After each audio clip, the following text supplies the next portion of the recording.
Hello, my name is Linda Parkinson, and this is my Lit Crit vlog, a book entitled I Heard the Owl Call My Name, a 138-page short story written by Margaret Craven in 1967. On her elder brother's advice, Craven travelled to a remote settlement in the Queen Charlotte Straits of British Columbia, where she stayed for many weeks. It is recorded that Craven spent time studying native culture prior to her travelling. On her return, she wrote, I Heard the Owl Call My Name. It became an instant bestseller, sold millions, and was later adapted into a movie. Craven's story involves a 27-year-old Anglican priest called Mark, who was sent by his bishop to Kingcome, a remote Indian village in the Queen Charlotte Straits. Unbeknown to Mark, he is dying, and has only 2 to 3 years to live. His bishop knows this and has chosen this parish for Mark, hoping that Mark will find before his death the reason for his vocation, and so, unprepared, Mark sets sail. Craven writes of that time in that remote, harsh Canadian climate. She interweaves the mythology, superstition, and attitudes of that small settlement and of how the indigenous tribe deal with the social issues every society and culture in the world deals with. There is a particular paragraph which reads, Just before dawn, when day and night were locked in a tug of war, and day began slowly to push away the dark, Ellie, the little lost one, returned to the house of Sam, her father. Ellie went willingly to the bed of any man who beckoned her, and since at the age of 13 years brutality was all she knew of masculine attention, she liked best the man who mistreated her the most. A small yet disturbing, beautifully written awareness of incest. My burning desire is to understand how a 67-year-old spinster could create such an omniscient short story describing the social behaviors that exist across all countries, whether they are colonized or not. I have chosen to attempt an analysis of a paragraph describing Ellie's incestuous relationship with the men of the tribe, particularly her father Sam. In one short paragraph, Craven describes the soft acceptance in the way this village sees, deals with, and accepts their life with all its social complexities. I question Craven's motivation. Had she been molested as a child? Had she observed this behavior growing up? Or had her reading of native culture given an insight into the types of behavior as a norm? Incest has, and in some cultures may still be, an unspoken, unwritten norm.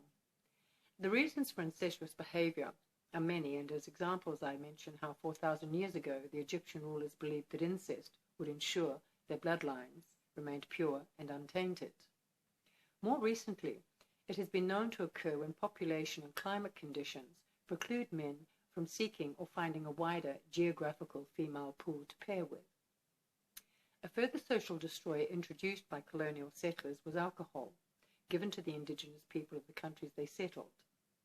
This also ensured serious behavioral choices in indigenous settlements.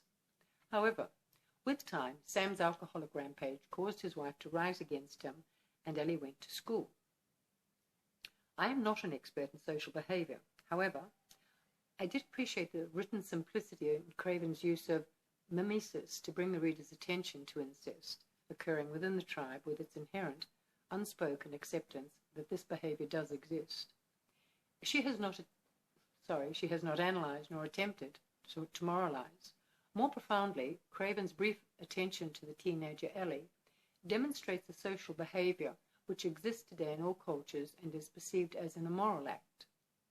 Rather than moralizing on negative assumptions and social behavior, Craven, I believe, has introduced Ellie as a minor protagonist who challenges Mark's educated Western values. The sheer awareness of Ellie's situation and Mark's inability to change it demonstrates Mark's growing understanding of the tribe's attitude to antisocial issues. He learns slowly, with time, that all issues find a resolution, be it good or bad. I have read lengthy opinions on the book's characters describing their various strengths and weaknesses, but not one mention of young Ellie. Of all the character assessments, I felt Ellie and her unspoken yet tacitly accepted plight deserved to be mentioned because that one paragraph contained such a dichotomy for Mark, confusing him with the complexities of right and wrong. I do not believe the development of the story would have been enhanced at all by enlarging Ellie's character or situation. The paragraph stands quite alone with its power inscribed, briefly yet elegantly. Craven's technical components come from, I believe, her 6-week stay in Kingcome, where she obviously garnered intimate local knowledge. Craven writes with authority on the conflicts the tribe experienced throughout the colonizing process and the Indians' needs for their young to learn the white man's ways. Her knowledge of the Wokwala mythology and customs I find humbling, considering the short time she spent with the tribe. More importantly, Craven has pinpointed social and moral behaviors that are an everyday part of this fading tribe, but has not moralized, analyzed, nor attempted to excuse them, which has been the underlying or subtext of this story. In summary, my interpretation of Ellie lies in the words that Craven used. Day and night locked in a tug-of-war, and day began to slowly push away the dark. I like to imagine that Ellie, with education and maturity, will win her tug-of-war, and that a growing light of understanding and awareness will allow her to have a satisfying life. I trust my attempt to analyze this aspect of text will create a curiosity that I hope will encourage the listener to this LitCrit blog to also want to read this short story, which I first read 30 years ago, which still resonates today. Thank you.